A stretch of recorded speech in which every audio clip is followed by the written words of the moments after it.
আমরা মনে করি অ্যাজ অফ টুডে নির্বাচনের কোনো পরিবেশ নাই, রাষ্ট্রের কোনো নিয়ন্ত্রণ নাই, রাষ্ট্রের উপর সরকারের কোনো নিয়ন্ত্রণ নাই। প্রশাসন, পুলিশ সব মিলিয়ে যে একটি হলিস্টিক অ্যাপ্রোচ সেটি আমরা দেখতে পাচ্ছি না। এরকম ভঙ্গুর একটি রাষ্ট্র ডে টু ডে ওয়ার্কস করাই খুব কঠিন। সেখানে নির্বাচন তো অনেক বড় যজ্ঞ। নির্বাচনে 18 লক্ষ সরকারি কর্মচারী সবাইকে ইনভলভ করতে হবে।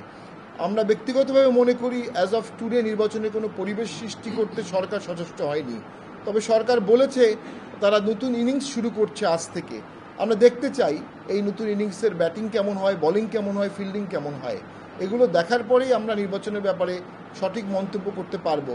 তবে আমার মনে হচ্ছে সরকার এতদিন নির্বাচনের করার ব্যাপারে বা নির্বাচনের পরিবেশ সৃষ্টির ব্যাপারে কোনো সচেষ্ট ছিল না। এখন থেকে যদি সচেষ্ট হয়, হয়তো বা 6 মাসে পরিবেশ করা সম্ভব। সেটি সদিচ্ছার উপর নির্ভর করবে। আমরা মনে করি সরকারের সদিচ্ছা এবং সক্ষমতা সুষ্ঠু নির্বাচন করা থাকতে হবে, দুটোই থাকতে হবে, সক্ষমতা এবং সদিচ্ছা। একটি অন্যায় তো হচ্ছে, জাতীয় পার্টি একটি নিবন্ধিত দল, কিন্তু আমাদেরকে মিটিং মিছিলে সর্বদা বাধা দেওয়া হয়। ইলেকশন কমিশন, যার সবচেয়ে বড় স্টেক হোল্ডার হচ্ছে আমরা, যা নিবন্ধিত দল, ইলেকশন কমিশন অনিবন্ধিত দলের সাথে বসতে স্বাচ্ছন্দ্য বোধ করে, কিন্তু নিবন্ধিত দল হিসেবে আমাদেরকে ডাকে না অথবা আমাদের মতামত দেওয়া হয় না। নির্বাচনে লেভেল প্লেইং ফিল্ড না থাকার এটি তো একটি বড় নিদর্শন। এক্ষেত্রে সরকারকে অবশ্যই খোলা মন নিয়ে ফ্যাবুলাস ইলেকশন করার জন্য সকলকে অনবোর্ড আনতে হবে।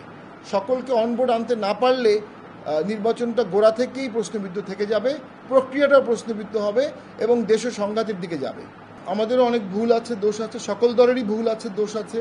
14 সালে আমরা জেনুইনলি ইলেকশন বর্জন করেছিলাম। আমাদের এই টেবিলে যারা আছেন সকলেই বর্জন করেছিলেন এবং এরশাদ স্যার দেশকে, গণতন্ত্রকে বাঁচানোর জন্য এরশাদ স্যার এবং জিএম কাদের নিজের জীবনের ঝুঁকি নিয়ে উনি 14 সালে বর্জন করেছিলেন।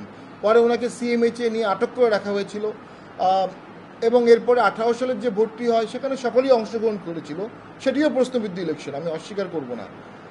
আমরা এখন সামনে জনগণ যেটা চাবে সেই জনগণের মনের ভাষায় কথা বলে রাজনীতি করতে চাই। পাশাপাশি বিগত জুলাই আন্দোলনের কারণে স্বাভাবিকভাবেই দেশের তারুণ্যের একটি এম্পাওয়ারমেন্ট ঘটেছে। এই তারুণ ইউথ মাইন্ড, স্টুডেন্ট মাইন্ড কী ভাবছে, এই তারুণ্যের স্পিরিটটাকে ধারণ করে আমরা দলটা সাজাবো, রাঙাবো এবং নবরূপে জাতীয় পার্টি উন্মোচিত হচ্ছে।